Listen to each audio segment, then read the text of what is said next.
பார்க்க போகிறோம் அப்படின்னா ஐபிசி செக்ஷன் 494 பற்றி பார்ப்போம்.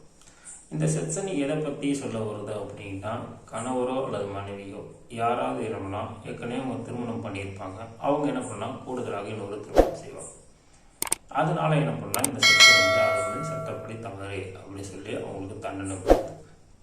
அந்த தண்டனை எதை பற்றி அப்படின்னு கேட்டிங்கன்னா, அவங்களுக்கு குறைஞ்சது 7 வருஷம் அல்லது அபராதமும் அல்லது 2மே இருக்கும் அப்படின்னு சொல்லுது. இந்த தண்டனை எதுக்கு அவங்க கொண்டு வந்திருக்காங்க அப்படின்னு கேட்டிங்கன்னா, இந்த திருமண சட்டத்தில் அவங்க என்ன பண்ணுவாங்க, திருமணம் பண்ணாங்க அப்படின்னா சொத்து பிரச்சனைகள் நிறைய வர வாய்ப்பு அதிகமாக இருக்குது. அதுவும் இல்லாமல் இது நிறைய ப்ராப்ளமும் இருக்குது. அதனால அவங்க இந்த மாதிரி செஞ்சால் அவங்களுக்கு தண்டனை கொடுக்கணும் அப்படின்னு இந்த செக்ஷனை தெளிவாக சொல்கிறாங்க.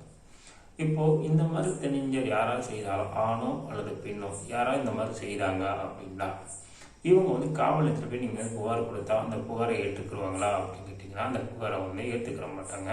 ஏன் ஏற்றுக்கிற மாட்டாங்க அப்படின்னு கேட்டிங்கன்னா, இந்த செக்ஷன் எதுக்கு கீழே வருதுன்னா சிவில் கேஸு கீழே வருது.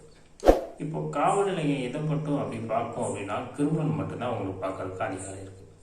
அதனால அவங்க இந்த கேஸை ஹேண்டில் பண்ணுறதுக்கு அதிகாரம் அவங்களுக்கு இல்லை. அதனால என்ன பண்ணுவாங்க, மேடமோ சாரோ யாராக இருந்தாலும் நீங்கள் போய் கொடுத்தீங்க அப்படின்னா இந்த கேஸ் அவங்க என்ன சொல்லுவாங்க, நீங்கள் டேரெக்டாக நீதிமன்றத்தில் போய் நாடுங்க, எங்களுக்கு இந்த அதிகாரம் கிடையாது அப்படின்னு சொல்லுவாங்க. சில கோர்ட்டில் காவல் நிலையத்தில் என்ன பண்ணுவாங்கன்னா, அவங்க 2 பேரை சேர்த்து வைக்கிறதுக்காண்டி பேச்சுவார்த்தை நடத்துவாங்க.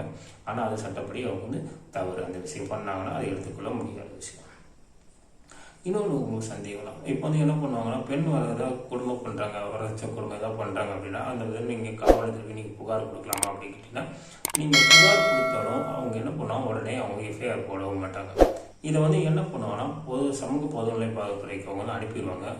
எதுக்கு அனுப்பி அவங்க தான் இந்த கேஸை விசாரிப்பாங்க. அந்த விசாரிப்பின் அடிப்படையில் அவங்க கொடுக்குற ஸ்டேட்மெண்ட்டை வச்சு தான் அவங்க காவல் நிலையத்திலேயே எஃப்ஐஆர் போட்டுவாங்க. அந்த எஃப்ஐஆர் போட்டு தான் அப்புறம் நீதிமன்றத்துக்கு வரும். ஆனால் நேரட்டாக அவங்க காவல் நிலையத்திலே எஃப்ஐஆர் போடுறவங்களுக்கு அதிகாரம் கிடையாது. உங்களுக்கு இந்த மாதிரி சந்தேகம் நிறைய இருந்துச்சுன்னா நீங்கள் கமெண்ட்ஸை கமெண்ட் பண்ணுங்கள். அதை பற்றி இன்னும் உங்களுக்கு தெளிவாக சொல்லித்தரேன். இந்த வீடியோ பிடிச்சிருந்துச்சுன்னா உங்கள் ஃப்ரெண்ட்ஸுக்கு ஷேர் பண்ணுங்கள், லைக் பண்ணுங்கள், கமெண்ட் பண்ணுங்கள். ஓகே ஃப்ரெண்ட்ஸ், பார்க்கலாம். பாய்.